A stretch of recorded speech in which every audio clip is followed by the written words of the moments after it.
Welcome back to the deep dive.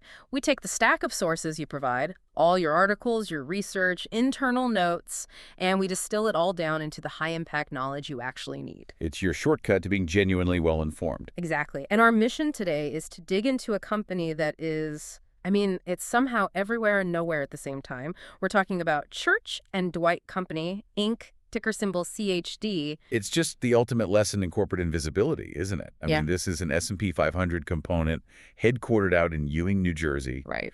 And it touches nearly every single aisle in the supermarket, yet the corporate name, Church and Dwight. Right. Most people have no idea who they are. Absolutely. And when you first look at what CHD actually owns, the portfolio is, well, it's deeply confusing. It's bizarre. It is. You see the historical bedrock, the Armand Hammer baking soda and laundry detergent, and it's sitting right alongside things like depilatories, super sensitive pregnancy tests, and category-leading condoms. It's that extreme contrast that really defines them.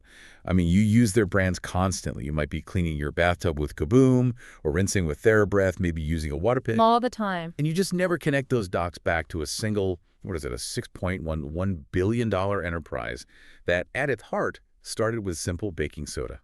And that's the core of this deep dive for you today. We need to understand the strategic, almost surgical M&A policy that transformed a 19th century kitchen staple pioneer into this modern, multi-billion-dollar stealth conglomerate. Owning everything from Armand Hammer to Trojan. And OxiClean and Water Pik, the list just goes on. And let's ground this right away. The scale, just based on the 2024 reporting you've shared, is enormous. We are analyzing a company with U.S. $6.11 billion in revenue. And get this, supported by a surprisingly lean 5,750 employees. Exactly. So this isn't some sleepy historical brand coasting on its past. This is a highly, highly optimized engine of consumer staple sales. Okay, so to really appreciate the scale of their modern operation, we have to go all the way back to the humblest possible beginning. Mid-19th century. We're talking 1847. That's when the business was formally established, though. As I understand it, the roots go back even further than that. They absolutely do. The partnership that actually led to Church and Dwight, it began a year earlier in 1846. And the key players were John Dwight, who was operating out of Massachusetts. Okay. And his brother-in-law, a guy named Austin Church, who was based in Connecticut. And the product that launched this whole empire, it wasn't some complex chemical or patented invention. It was sodium bicarbonate. Baking soda. Yeah. Simple baking soda. And the origin story is fantastic because it really speaks to that early American entrepreneurial spirit. How so? Well, Dwight and Church, they started their partnership by refining and selling this sodium bicarbonate that they produced. And this is the incredible part. They made it right out of John Dwight's own kitchen. You're kidding. Out of his kitchen? Imagine that. The initial batch of a substance, now worth billions of dollars, just, cooked up on a stove in 1846. Yeah. It speaks to the simplicity, but also the sheer necessity of that single compound. It's a great reminder that truly great companies often solve a really fundamental everyday problem. So they eventually unified their ventures, incorporated as Church and Dwight Company in 1896. Right. But the brand they're famous for, Arm & Hammer, that was already a big deal by then. That's a critical piece of context. The iconic Arm & Hammer brand and that very distinctive logo, it actually dates all the way back to the 1860s. It became the defining visual for the entire company. And speaking of that name, here's where we have to hit the most enduring piece of corporate trivia and, frankly, misunderstanding in American business history. Oh, the Armand Hammer connection. We have to put this myth to rest, but then we have to explain the bizarre reality that actually followed it. Yes. Okay, so for everyone listening, the name of the brand does not originate with the famous 20th century oil tycoon Armand Hammer. The guy who led Occidental Petroleum. That's the one. The brand was already a fixture on American shelves for decades before he was even born. It's a total coincidence. But the source material says he became tied up with the company in a very real way later in his life. So what happened when the myth finally caught up with the man? Well, Hammer was famously asked about this connection all the time. Are you related to the baking soda people? Do you own Arm & Hammer? It happened so frequently throughout his career that eventually he just decided to lean into it. So what did he do? He actually attempted to buy Church and Dwight outright. Just because of the name confusion? It seems to be the main driver. He failed to acquire the company, but that wasn't the end of the story. Right. This is where it gets even stranger. It really does. This is where the anecdote goes from myth to just bizarre corporate reality. So while he failed to complete the acquisition, his company, Occidental Petroleum, acquired enough stock in Church and Dwight in 1986. Enough to get their attention. Enough that Armand Hammer was invited and accepted a seat on the Church and Dwight board of directors. That is genuinely incredible. A century of accidental trivia culminates in the man joining the board just because his name sounds like the product. And he stayed on as a board member until his death in 1990. It's a perfect corporate storm, where this enduring misconception accidentally manufactured a real boardroom connection. It's a wild story. So, moving beyond the founding myth, the company's first major strategic pivot that came in 1970, and it seems like it completely changed the trajectory of a business. Oh, absolutely. It proved they could leverage their core chemical expertise into totally new product categories. And that 1970 move was crucial because it basically broke the company out of the kitchen, right? Right out of the kitchen and straight into the laundry room. They introduced the Armand Hammer powder laundry detergent. And this was significant because it was the market's first nationally distributed phosphate-free detergent. Why was that phosphate-free detail so important back in 1970? Well, it was a direct response to rising environmental concerns, specifically about water pollution.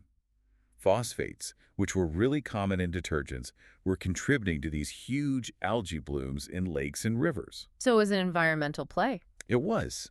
By positioning their new product as both effective and environmentally conscious, leveraging the natural cleaning power of baking soda, they entered a massive new market with a distinct, really timely advantage. So it wasn't just product expansion, this was strategic market positioning. Exactly. It showed the company was adaptable. They proved they could scale a core ingredient, sodium bicarbonate, into a completely different high-volume household staple.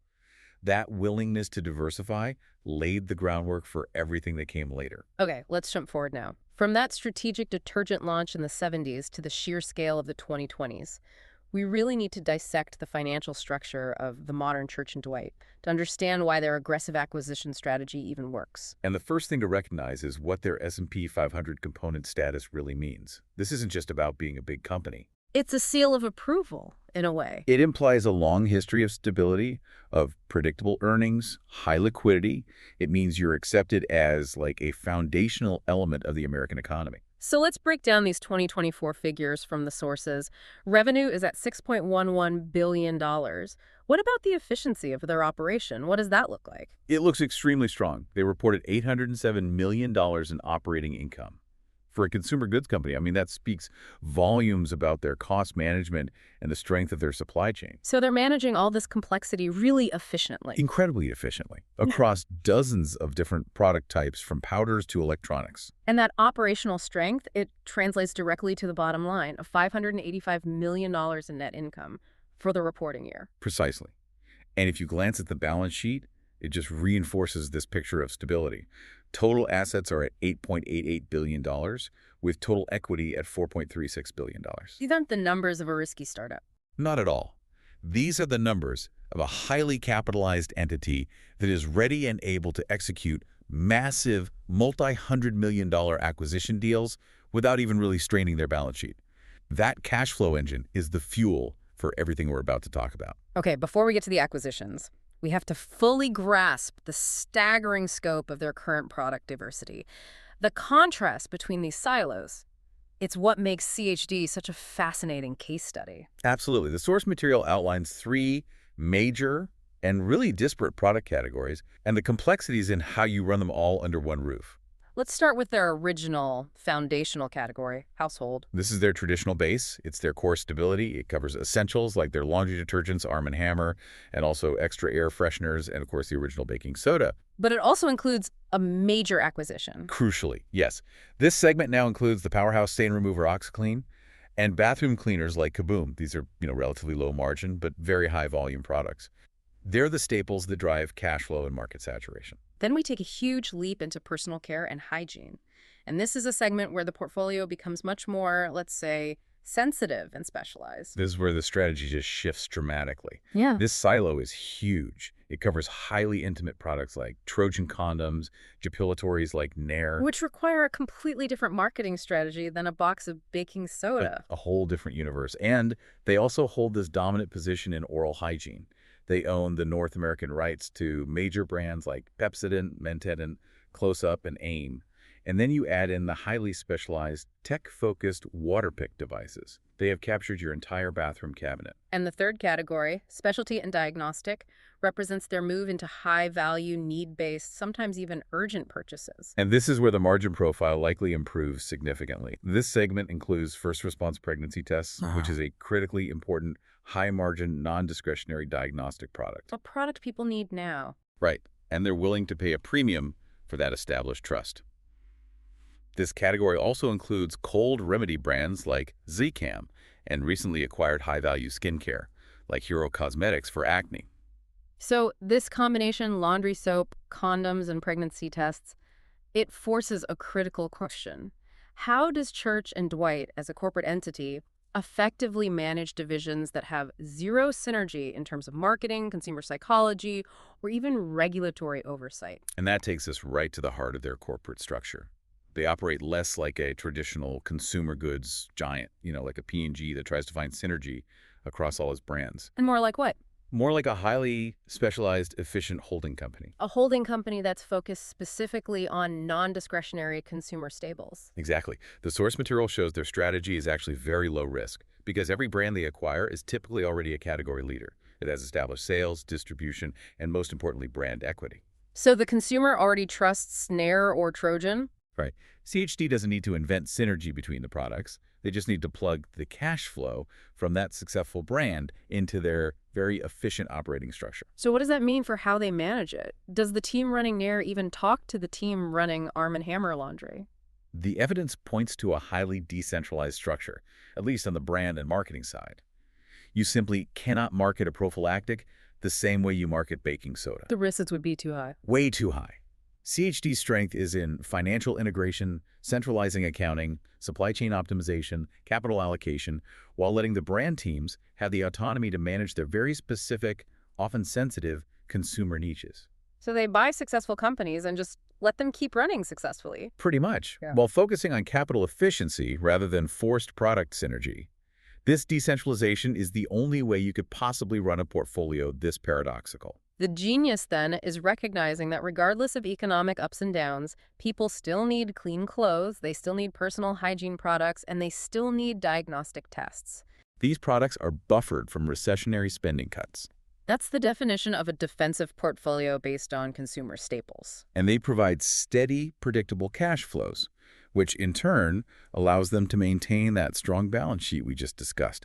It gives them the dry powder they need for the next round of big acquisitions. They just buy stability and category dominance one piece at a time. And this focus on acquisition is the backbone of the entire Church and Dwight story post-1990.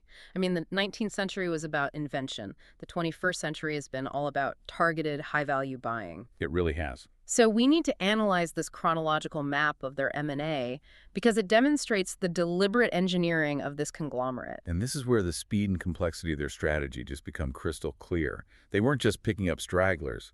They were executing these landmark transactions that instantly reposition the entire corporation.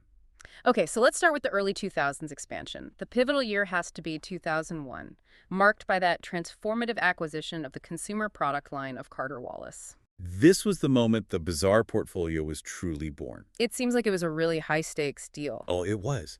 It instantly plunged Church and Dwight, the friendly baking soda company, deep into the personal care space with market-leading, high-profile, and sometimes sensitive brands. Trojan condoms, Nair depilatories, and Arid deodorant. Exactly. It signaled to the entire market that CHG was now playing a completely different game.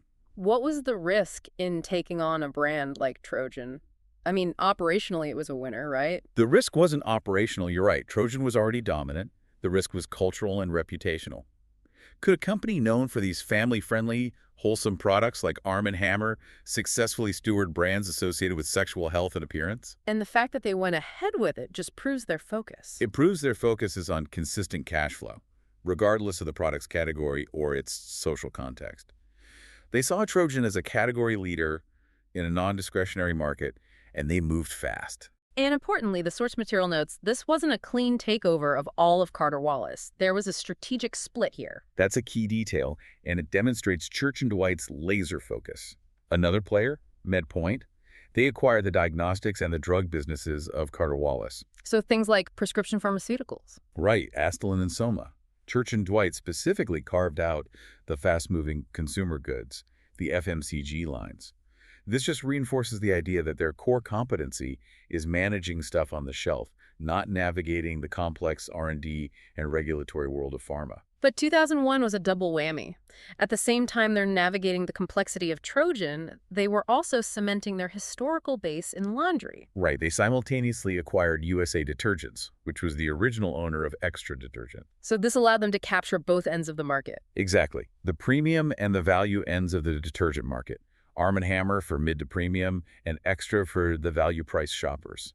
It's just excellent portfolio management, ensuring you're resilient across all consumer spending levels. Okay. Moving to 2003, they executed another highly sophisticated maneuver, this time dealing with Unilever for oral health brands. This move was masterful in how specific it was.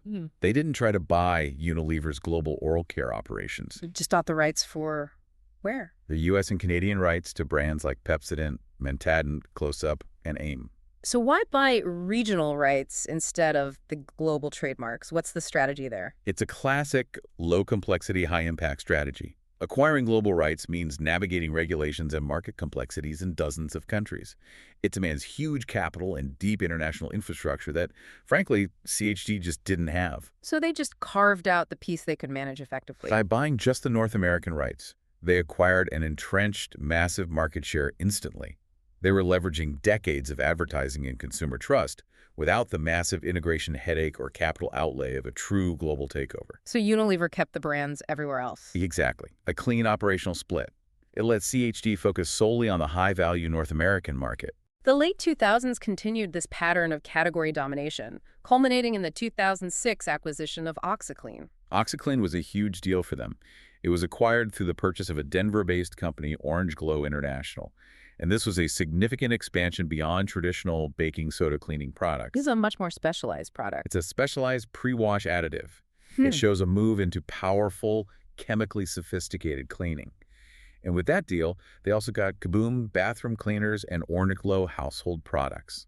The strategy is relentless. Identify a market segment, find the category leader, and buy it. And to finish out that decade, in 2008, they refined their personal care segment by acquiring Orahel. This was highly targeted. The Orahel business, which they got from Dell Labs, it covered specialty pain relievers for toothache, mouth sores, teething. And non-fluoride toothpaste. Right. It leveraged their existing presence in the dental aisle from the Unilever deal, but it added this critical specialty component, acute pain relief, which is often a premium need-based purchase. Okay, so by 2010, the strategy is clearly working. The sources note Church & Dwight was ranked 723 in the Fortune 500. But their acquisition focus during this decade, it started to become almost granular, targeting really specific niches. They definitely moved from buying these massive portfolios to executing highly focused surgical acquisitions. The 2D10 purchases of Simply Saline and Feline Pine illustrate this perfectly. Simply Saline for nasal care and Feline Pine for specialized pet litter. You literally cannot find two more disparate products. And it speaks volumes about the efficiency of their search criteria. They don't look for product synergy anymore.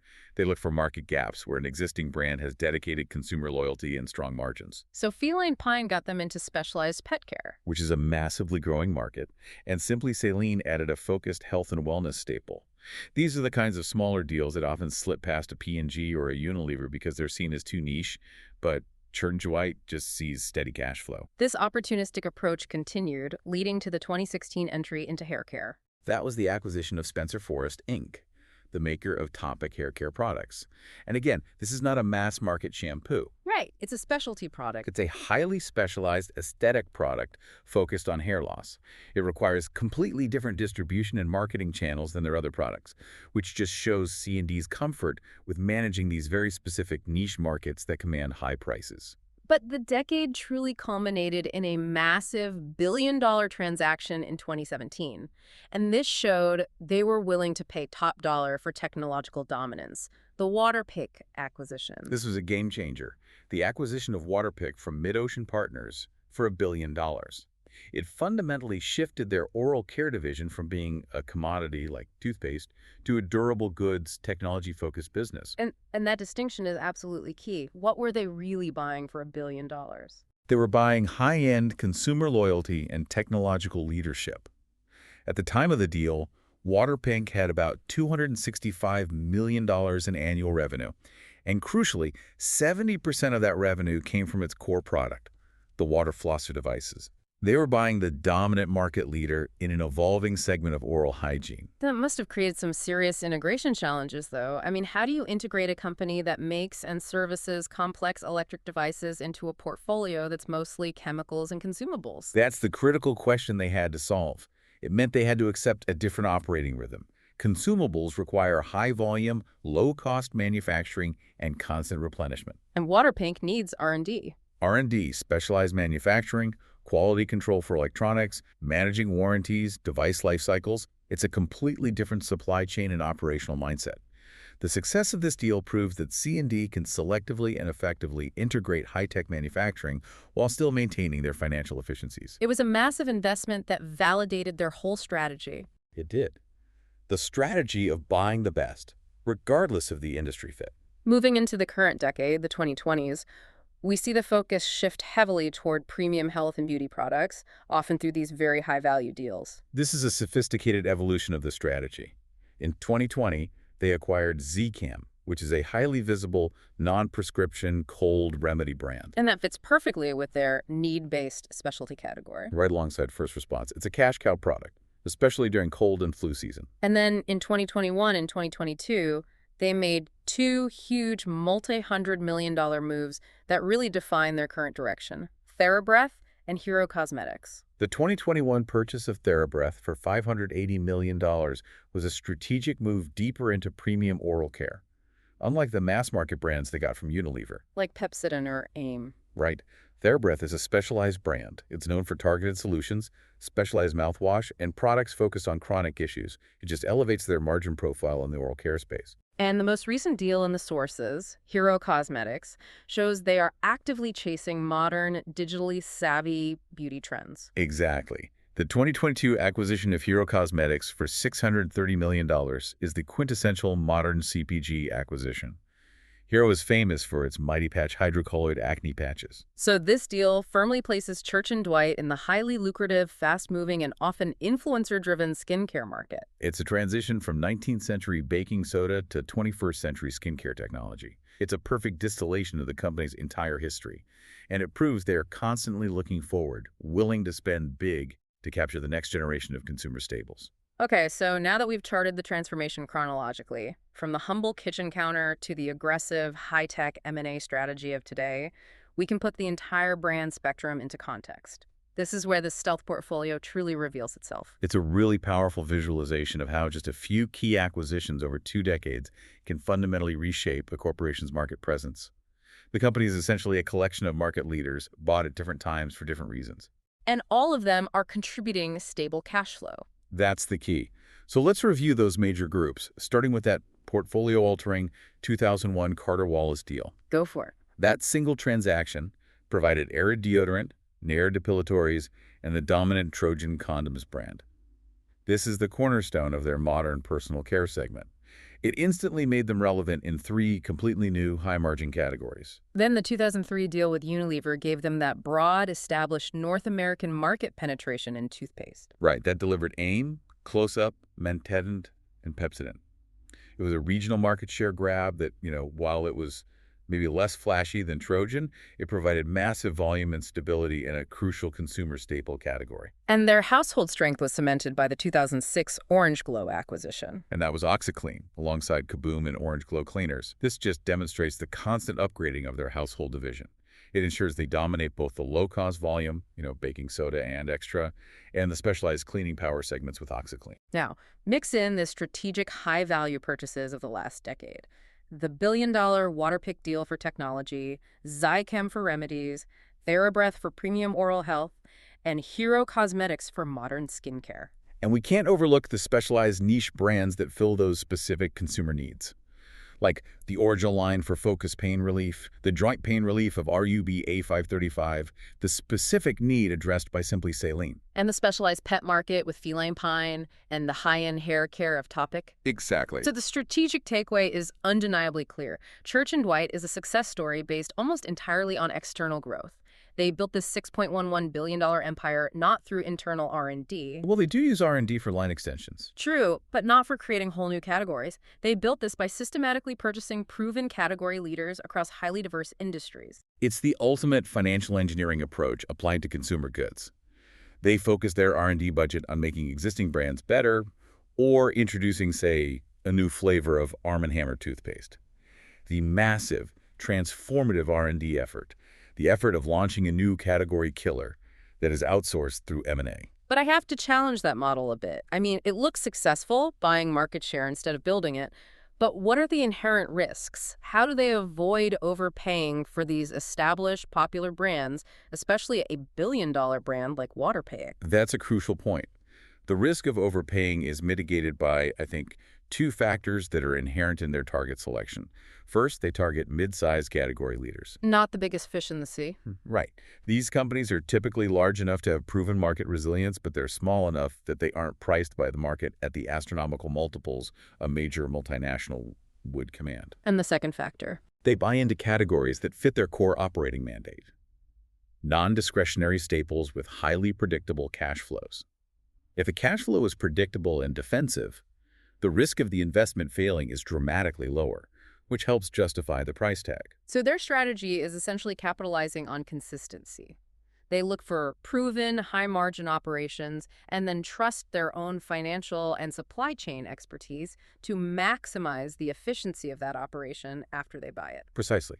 They are masters of integration efficiency. They often use the acquired company's existing infrastructure while plugging their own superior capital management and distribution into the back end. This method ensures consistent, stable growth, which is exactly what the stock market values in an S&P 500 company. And just for completeness, we should mention the former brands. This shows their portfolio management is a constant process. The sources noted a former brand like Brillo Pad. And that's important context. It shows they're not sentimental about their brands. If a brand no longer fits this strategic focus on high margin or defensiveness, or if they just receive a good offer for it, they will cycle it out. They're always optimizing the stable, ensuring every asset contributes maximally to that robust balance sheet. So we've completed our deep dive into Church & Dwight. We've traced this incredible journey from John Dwight's kitchen, refining sodium bicarbonate in 1846, through that fascinating corporate drama with Armand Hammer, and into the modern era of aggressive M&A strategy that has delivered a $6.11 billion revenue stream. The story is fundamentally one of strategic transformation. They realized their historical identity. The baking soda company was a great foundation, but their future lay in becoming a holding company defined not by a single product, but by their ability to manage dozens of disparate yet dominant brands across essential consumer categories. The key takeaway for you, the listener, is the surprising complexity that's hidden in plain sight. Every time you reach for a product, whether it's OxiClean, Trojan, Water Pik, or First Response, you are interacting with the financial structure of a single enterprise that built its empire by being the best buyer on the market. It fundamentally changes how you view corporate influence on the consumer landscape. It really does. And it forces you to look beyond synergy.